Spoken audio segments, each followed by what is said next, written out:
Hey everybody, Guy here from Chit Chat. Thank you so much for continuing to listen. I'm so excited for you to listen to this week's episode. My friend Lacey Schirmers came on. Lacey's the executive director at Great Theater, which is our local community theater organization here in St. Cloud. And we had a really fun conversation about a topic I love. I love musical theater, and it was a really fun just conversation today. I think that things like the arts and theater are important for a community, and Lacey and her team at Great do a really, really great job with that in our community. And so I'm excited for you to learn more and hear about it. Great. Thanks for listening. Lacey, thanks for coming and joining us on the podcast. Great to have you with us today. Thank you. It's good to be here. Would you tell us a little bit about yourself and tell us about what you do at Great Theater? My name's Lacey Schirmers. I am the executive director for Great Theater. I was born and raised in St. Cloud, have lived here all my life, and went to St. Cloud State, stuck around. Go Huskies. Yes, go Huskies. And married my high school sweetheart. Really? And, Well, that's great. Yeah. So we just knew we wanted to stay in the area, and we have 3 teenagers. Cool. How long have you been in the role of executive director at Great? I think it's been about 2.5 years. And then and you were at Great before that? Yeah. And how long have you been at Great altogether? 10 years. Okay. Yeah. Cool. And what was your first role at Great? My first role was office manager. All right. And then I think it was a year later, was promoted to managing director. Cool. Okay, so for our audience that doesn't know much about Great, tell us a little bit about what Great Theater is. You're the Paramount, right? Oh, yeah. No, we are not. How often do you get asked that? All the time. Yeah. I have family members that think I work for the Paramount. Okay. Like, no, we are different. So Great is a nonprofit community theater, but we are most well known for our shows at the Paramount Center for the Arts, which is amazing. Like, we love the relationship we have with them.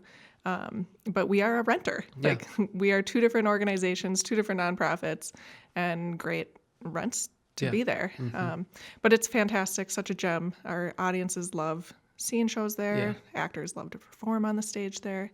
It's really great. The charm of like the oldest stage is so fun. It is. Yeah. Yeah, and especially like when we have student matinees. I was telling you earlier, we had students in today for a student matinee. And Downtown was busy with kids today. Yeah. And their eyeballs when they walk in and they're like, it's so fancy. This is so neat. Yeah, so we perform at the Paramount Center for the Arts, usually 4-5 shows a season. We also, our headquarters is in Waite Park, which includes Black Box Theater, the Helgeson Learning Lab, and that seats about 150. And that's a really unique space in that it's adaptable, and we can move the seating around and the platforms around and reconfigure it to tell a story in a unique way, which is really neat. How many of your 5 shows that you guys do a year, how many of those do you do at your spot in Waite Park? So our season is 7 to 8 shows, and we do 3 usually 3 at the Helgeson Learning Lab Theater, and then 4 to 5 at the Paramount. Obviously, there's the scope and scale of each is so different. But like, how do you make that? How do you make that determination of like what kind of shows do you guys do internally at your own spot, and what kinds of shows go to a stage as big as the Paramount? I mean, a lot of it is that the financial risk. I mean, that's part of why we built the Helgeson Learning Lab Theater. It's the scale of it. You can take bigger risk on what you're producing. You don't need as many audience members to come to make it financially viable. Yeah. Producing a show at the Paramount is wildly expensive. Yeah. Like, I mean, you were asking me earlier, how much do you think this bag costs? Like, what do you think? Wizard of Oz, you just saw it. Yeah. Which is so good. By the time this comes out, you'll have missed it. So sorry. I hope you saw it. This is true. While, like, what number would you put on it? All right. And so am I trying to figure out overall cost or per show? Overall cost for that production. So that includes sets, that includes costuming and licensing fees and paying the staff and HVAC and all this stuff. Right. Okay. The whole thing. How many shows? People are going to think that their podcast stopped. Yeah, no, it didn't stop. I'm thinking. I'm thinking. In the magic of editing, we could make it go away, but I don't think we will. You should sit with it. You should think with me what it is. How many shows? Okay, so Wizard of Oz, we had, 11 public and 4 student matinee. All right. I'm going to guess $10,000 a show at a total of $150,000. Close. It's probably more like $200 to $250. Okay. Royalties alone, so just to get the rights to perform. Yeah. $35,000. Yeah. And that's just like, that's the script. Yeah. And you haven't done anything with it.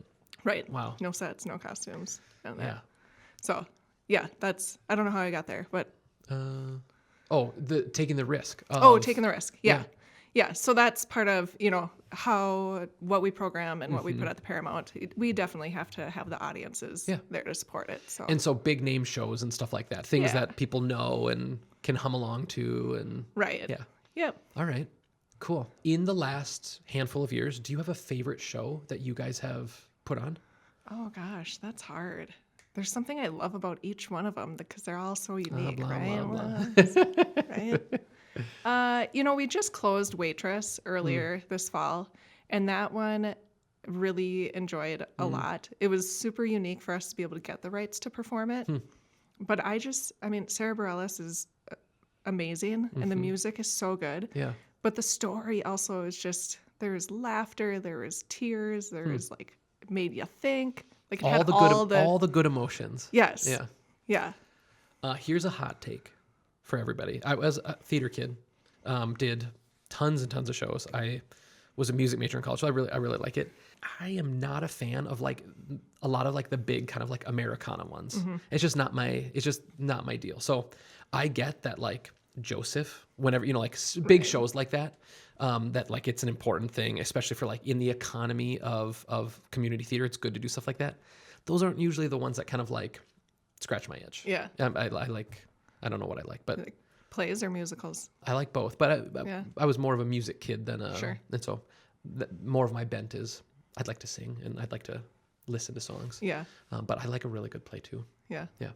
Yeah. I think the other one, every season we do a youth artist project, and that's at the Helgeson Learning Lab Theater, and it's directed and designed by high school students that work under the mentorship of our professional artists. It's all kids on stage, and it's always a short musical, like 30 minutes to an hour long, based on a children's book. And so it's for preschool kids, first grade, second grade. Yeah. And so is it like high schoolers? Like who's helping run it? You said like directed by, are they usually high schoolers or are they college? It's high school. Yeah, high school students. Okay. That are the creative team. Yeah. Working with, of course, the guidance of what a neat opportunity to have so cool. in high school. It is. To be able to work behind the scenes to put a show on like that. Yeah. And when you like think production scale, it's our smallest, but it is the most like meaningful and impactful thing that we do. It is such a joy every year. Cool.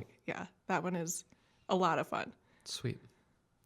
Yeah, it was, I took last weekend, I took my daughter Lucy to see Wizard of Oz, and it was so good. And it's such a fun reminder that like, again, not that I thought that it wasn't high quality, but just again being reminded of like, oh my word, like for a pretty small community, we're not the metro. We put on our people. Like put on a really, really, really good show. It was so fun, she absolutely loved it. I think she kind of has caught the bug of like music theater stuff, which makes her papa's heart really happy. I'm so super. Has she done summer theater camps? She has. Yeah. She loves. She's been exposed a little bit. She loves all of it. Yeah. So also when I see like how good it is, I'm like, man, it takes a lot of rehearsal and a lot of practice. That's another thought for me is just like, how do we in our little world, like how do you get your little one there? It's every day. Big time commitment. Huge commitment. Yeah. Huge commitment. But it's so valuable, the skills that they learn doing that, and the dedication and the commitment and the collaboration. Yeah. I guess kind of in that realm, like why do you think community theater is important? Why should someone care about community theater? I kind of see it as a couple different pillars. There is that for our youth, what it's doing to build their skills that we all will need in our future employees and they're our future leaders.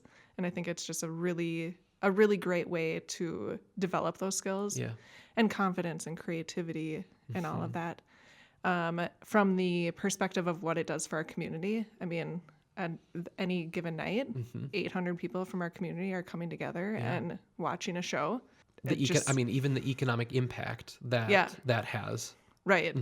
Yeah, I think that like human connection to each other is really important. And then, the economic impact is the other part where I think it really matters. Yeah. Like it brings people downtown. I know that Jules absolutely loves when there's a great show. Like Right next door. right? Of course. It is. Yeah. It is good for more than just the like immediate who's part of it. You know, when I was in high school and, you know, as a kid doing a lot of theater, I think one of the most valuable things is the possibility of failure is so high. You know, like, but not like in a colossal way. Like if something happens here, like nobody's actually in any danger, you know, like, right. but like this, if I stumble here, literally or figuratively, like I could be embarrassed, or you like just having to like kind of tackle some of that stuff in an environment that is really, really supportive and really, really helpful. But I think feeling some of that, feeling a little bit of that like danger, you know, a little bit of that like, I need to put myself out there, I think is a really valuable thing for anybody to feel. Yeah. I think we don't do a lot of that kind of like in real life with kids. Sure. I mean, just as a parent, I'm always trying to think about like, how do I minimize risk for my kids? Right. Right. And so like, I know that I do that, and I'm guessing other parents do similar kinds of things, but there's something about standing on stage.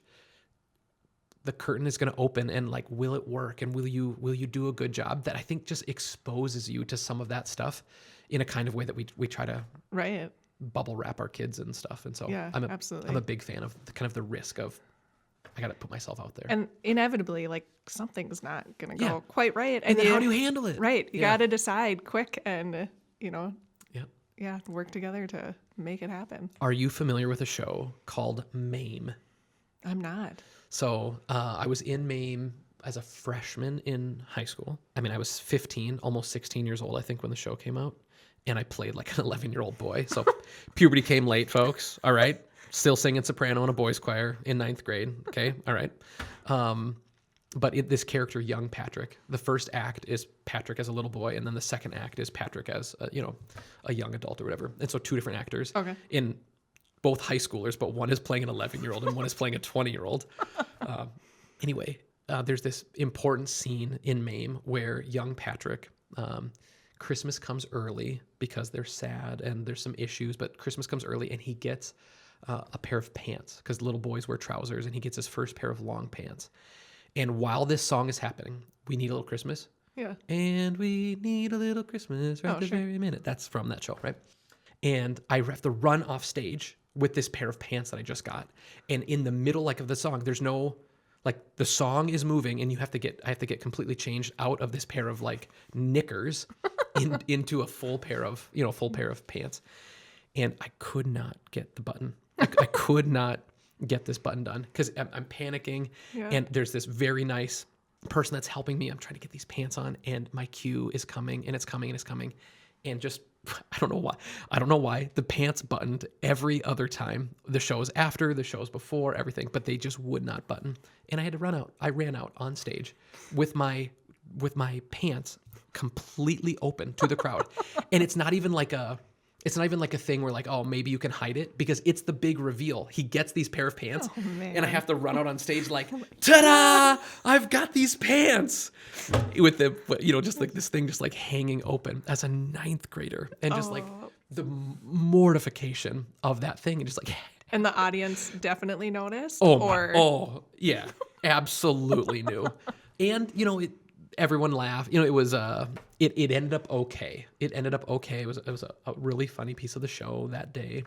But having to like tackle some of those things, and maybe not your fly open, but your pants open, but having to do some of that in theater as a kid is, I think, really good and really valuable. Yeah, for sure. So when are you going to audition for That's a great question. another show? Yeah. I don't think I am. I mean, every time I go, I think, oh, it'd be so fun to do it again. And the big thing would be like if Lucy, I mean James too, but if Lucy, my daughter, if she was interested, I'd be really inclined to like try to figure it out. Yeah. I don't know how. Again, this is where I was thinking about it. Like I don't know how these families fit it in. Like I'm busy, but I'm not the only person that's busy. Like how these working professionals that have church commitments and other boards and things, and somehow all these people who have the same kinds of activities that I do, somehow they figure it out, and I just haven't figured out how to do it. Yeah. But I would love to do another show part someday. of it is it's a set amount of time. You know what I mean? It's not infinite. Like it is. Right. You're, for the next in 8 weeks, 3 months, yeah, you're dedicating a lot of time to this. Yeah. Yeah. I mean, that's one of the reasons we picked Wizard of Oz is that multi-generational Yeah. performance opportunity, Yeah. which is really neat to see. Bethany Tollefson, Yeah. who was in the show. Yeah. Lucy, my daughter, leans over and says, "That looks like Miss Bethany." I said, "That is Miss Bethany." Yeah. And she was floored that she knew somebody up on stage. That is cool. It is. I mean, the people that are on stage, they are, I mean, your doctors, Yeah. your baristas, Yeah, just your normal people. everyone from our community. Yeah. I love that, and it makes it like extra impressive. It's like I know that these people all have the same commitments that I do, and I can't fathom how to fold that in. But it is really cool. awesome. And I hope at some point a show. It won't be Oklahoma. I don't know that you'll find that on our season anytime soon. Good. Or ever. Or Joseph or whatever. I guess how old is Great? I mean, how many years has it been? Yeah, we're in our 27th season, 28th season right now. Yeah. Cool. I volunteered in high school. So that would have been like in 2001, 2, 3, 4 in there. I had friends that were doing a lot of the shows. And so like I would do some of the like concessions and so I hung out, but it was across the street from the Paramount. Right. Yeah. So I don't remember what that build, I don't remember exactly what that was, but I think it was called the Black Box Theater. okay. Yeah. Right? I spent a lot of time hanging out in the Great world then. And that would be, oh man, so early on Yeah. in Great's life and so vastly different than the organization we are today. So that's where it was. And now where you guys are, obviously you've grown and changed a whole bunch. As you're from your seat as the executive director and you're kind of looking at the organization, what are things that you guys are like working towards and hoping towards? And what are you trying to continue to build? Yeah. The programming that is really expanding and growing for us is what we do in the schools and with other youth facing organizations. And so, and it's not seen, like the community doesn't see that work so much. But I think that's really where a lot of the impact is happening and introducing kids to theater. So, to be in their school and doing programming there, it doesn't matter if you have transportation or not. Because we're there. Because we're there. Yeah. We're doing it as part of your school day. Or, cost, like all of that is funded through grants and foundations and donors. So it makes it really accessible. I don't know, for them to develop those skills and or pursue theater and arts and be creative, whatever. Yeah. And so how many years have you guys been doing the in the school programs? We did a couple, so a musical and a week residency is one of our programs. And we did a couple of them prior to the pandemic, like 1 or 2 a year. But now for the last 3 years, we've been at every St. Cloud School District elementary school. And so every 5th grader in the district gets an opportunity to be in a show at their school and then perform for all of their schoolmates. So then also every elementary kid is seeing a show at their school. Yeah. Which is really fun, really cool. And in what ways do you think that could grow? Like how could that continue to develop? Yeah. I mean, we have multiple school districts, to be able to be in more than just the St. Cloud school districts or the St. Cloud schools. But also, I mean, we're hoping that it's a pathway for those kids and that they'll try summer camp or they'll audition for a show. And, it's an introduction for them into what we're doing. That's really, really fun. Cool. Yeah. And then we also do drama workshops with a lot of the other nonprofits in the area. So like Boys and Girls Club and D. Blake Center and Promise Neighborhood, where we're going there and doing, not producing a musical or a show, but doing a lot of theater activities and fun things, and another way to introduce and to build those skills. So like right now when you're looking at kind of Great's kind of impact in the community, what % do you think is the thing that's kind of visible, which is community theater, things like Wizard of Oz at Paramount, and what % of what you do and what Great does is kind of some of this more behind the scenes stuff? Yeah, I mean, I would say right now, if I think about our capacity and where we're spending our time, it's still probably 80% on the shows and the productions, 20% on the education programming. Yeah. We view everything we do as educational, but the things that are outreach and including summer camps. Yeah. I'd say that's another 20%. But would love to see that grow even more. Lucy, I think her first little love, she did the summer. Some of the summers, and it's a really, really fun, really neat program. It is. It's and it's just really, it's unique. How we do it is very unique compared to a lot of other community theaters in that we are out in the community we partner with like 12 different locations. Mm-hmm. And so not everyone's needing to come to us into one sorry. one location. Mm-hmm. But I mean, really, like in your neighborhood is an opportunity Yeah. to Are there participate. Are there any shows that happen outside?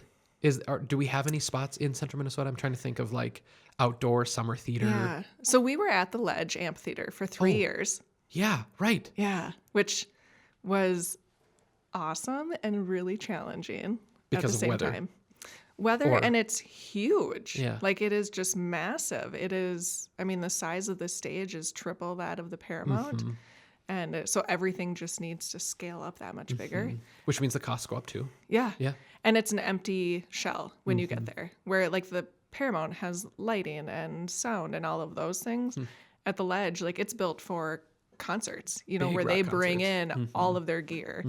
And so it's just really expensive to perform out there. And we only got 3 nights. Like it's hard to make all that back in that short amount of time. Yeah. What shows did you guys do on that stage? So we did Cinderella in 2021, which was actually our first show after the pandemic. And it was a really great way to return to live theater. Yeah. Like people were comfortable being outside to attend. Yeah, that's great. And it was the right timing and the right place to do that. And then the second year we did Grease. And last year we did Jimmy Buffett's Margaritaville. Yeah, that's right. So this 2024 was the first summer that we weren't there. Yeah. Yeah, and even the 3 shows thing. It's all that, and even just like for the performers, to kind of only get 3 opportunities. It's a unique little. I mean, you're still performing for 6, 7, 8,000 people total over that time because the venue is so large, holds so many people, but it's in a very short amount of time. Yeah. The impact of losing a day because of bad weather also is terrifying. Yeah. Yes. We would get the national weather reports that morning, and we only had to hold the gates for one performance. And it was even just hold them. Like just hold them for like a half hour. And it's because they were out there with leaf blowers drying off the seats. Oh. Like the storm had passed just in time. Yeah. That was a nerve-wracking day. I bet. Yeah, I bet. As you're 4:00 and it's raining, like, oh. Yeah. Like looking at the radar, like, is this right? Is this accurate? Yeah. Yeah. Fun. Yeah. That's really, really cool. So as Great continues to grow, growing in some of this educational stuff in schools. Yep. Cool. Definitely. Great is an acronym, right? It is. Would you share the acronym with us? It's Great River Educational Arts Theater. And I'm guessing people often don't know that it's an acronym, or Yeah, I don't think so. Yeah. No, I mean, because we're just known as Great or Great Theater. But yeah, I mean, everything started with education in mind. Yeah. And, so we really that is the E in our name. And it's still, even our shows on the Paramount stage, like that entire process is educational for everyone who's involved in it. And even for the audience. Like we hope that people are learning something new or seeing something different or a new perspective or, as they experience the story as an audience member. That's cool. Really, really neat. Have you ever been on stage? I have been on stage as myself. Okay. I have never been. No, Hey, everybody, Lacey here, executive director. I'd like to welcome you to our... No, I've never performed, been in a show. What about in high school or anything? Were you a theater kid? I wasn't. I went to one theater production in high school, and it's because my boyfriend was in it, and it was... That's what you do. Right. You go and support your boyfriend. Yeah. Yeah. But no, I've never had the interest in being in, and I still don't. I have a huge appreciation for performers and crew and everyone that's making the shows happen. Yeah. But I am a loyal audience member. It's so good. And I am totally comfortable being on stage as myself. Yeah.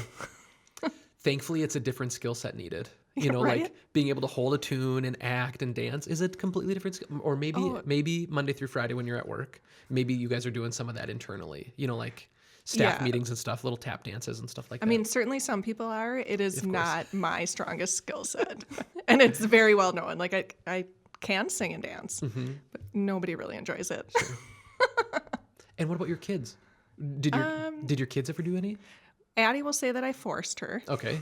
Yeah. So she's done a couple summer camps when she was younger. She did a few of them. Yeah. And she loved the entire week, the whole process. When it came to actually performing at the end, just dreadful. Yeah. Like, why do I have to do this part? Everything else was great. Yeah. But no, and the other two haven't had interest. And Yeah. I mean, honestly, they came by it honestly. Like James, my husband, and I, neither of us are just natural performers. It's so funny, like, so I sang in a boys choir when I was little. And so from the age of like 9 or 10 or whatever, I mean, until I graduated from college, like I was in at least one thing all the time, one choir or one play or one musical or something. And so it was a really important part of my life. And I think I always thought like, oh, I hope my kids will, I thought maybe I'd have this kind of musical family. And I have just how drastically different kids are.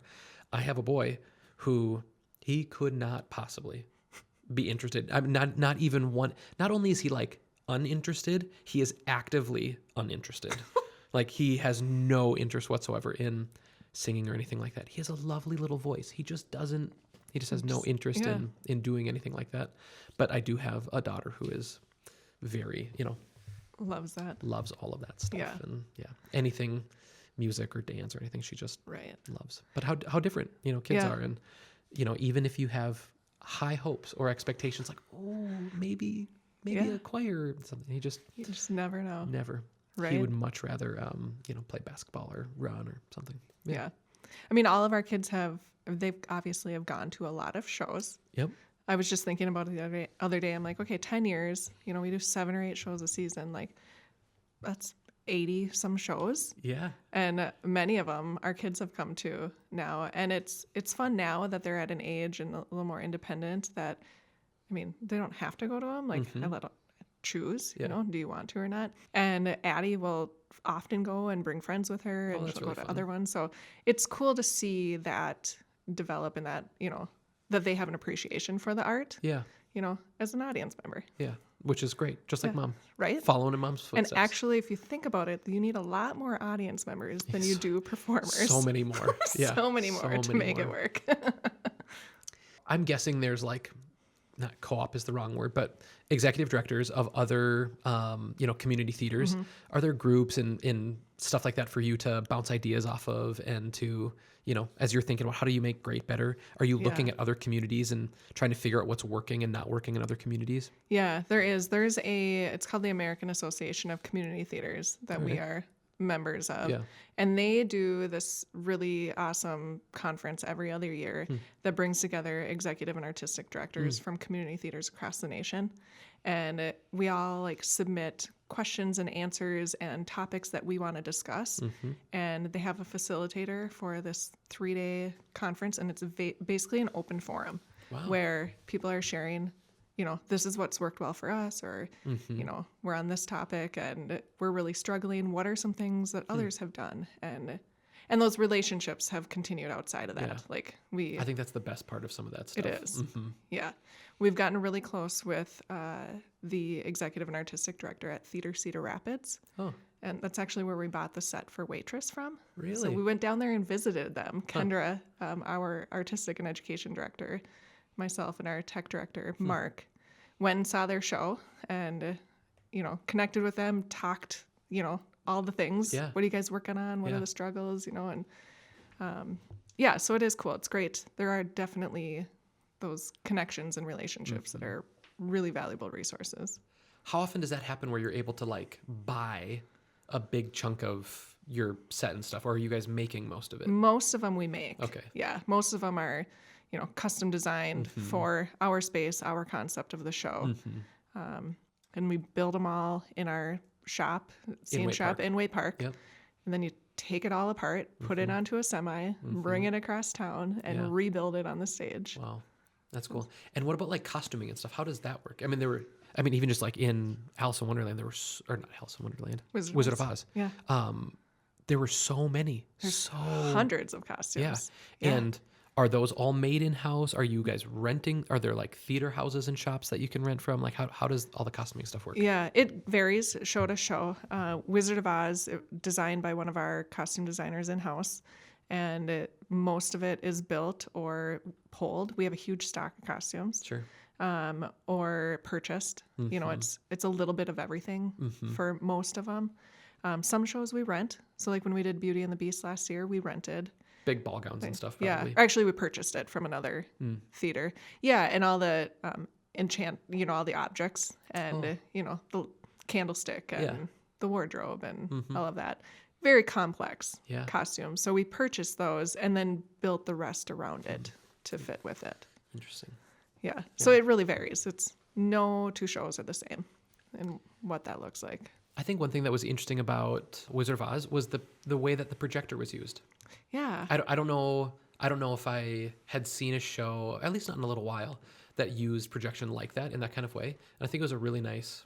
I think it worked really, really well. And I was trying to think of like, man, 20 years ago, what would have this been? You know, like how do you that quickly change or convey a new feeling? You know, what do those set pieces look like that you have to wheel in? But just how seamless you could kind of change the tone of something with new projection. I thought it was super, super interesting. Yeah, we haven't done projections in a really long time. Yeah. And we were really pleased with how they turned out too. We worked with a new scenic designer that he was new to us and he's based in Duluth. And so, I mean, again, everything starts with the director's vision for the show. Yep. And then it's the designers of, scenic and costumes and lighting, creating their own designs to, cohesively fit together. And he was just, it's like, I think we should try projections and this is what I envision and how it would work. And it came together really, really neat. I thought it's small, but just the big expanse, like the sky with the clouds. Yeah. For Kansas, like how do you show Kansas? Well, big, giant, open sky with big, puffy clouds. Yeah. It just set the tone right away. Yeah. Really, really awesome. Well. So whoever that director is, you can tell them they did a wonderful job. Pass it on. I thoroughly His name's enjoyed it. Curtis. Nice job, Curtis. Woo, good call. What should our community know about great or about community theater in general? That maybe, or is there a misconception that maybe people have about it? I think that when you say misconception, it just makes me think, community theater has people have their perception of what community theater is and, good or bad. Yeah. Waiting for Guffman. Right. Yes. It's a movie. You should watch Waiting for Guffman. This is not what great theater is. Okay. Yeah. Thank you for clarifying that.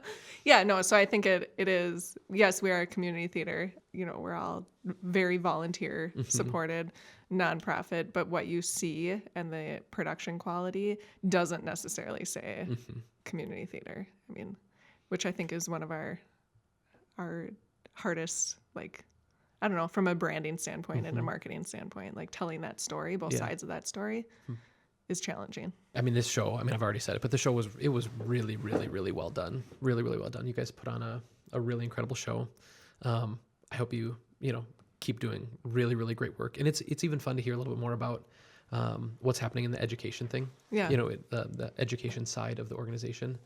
I think everybody should have the opportunity to do some theater just because I think it's really good for you. Whether you're going to go and do a show some other time, just having an opportunity to kind of stretch yourself a little bit is neat. And so it's fun to hear that you guys are doing that. Yeah, absolutely. Well, sweet. Lacey, I'm so thankful for you coming on the podcast. I appreciate it a lot. Fun to hear about great and see you. We've closed every podcast with an unpaid ad. Yeah. Is there someone, something, or some idea that you think deserves a little shout out today? And I knew you would ask this because I listened to your podcast. Wonderful. Thank you for listening. There's so many options. So many. It's so hard. How do you narrow it down, right? But, just thinking about, in part what makes our community unique. And I think our ecosystem of nonprofits is super special here. And the way that our community supports them and then the way that our nonprofits work together is really awesome.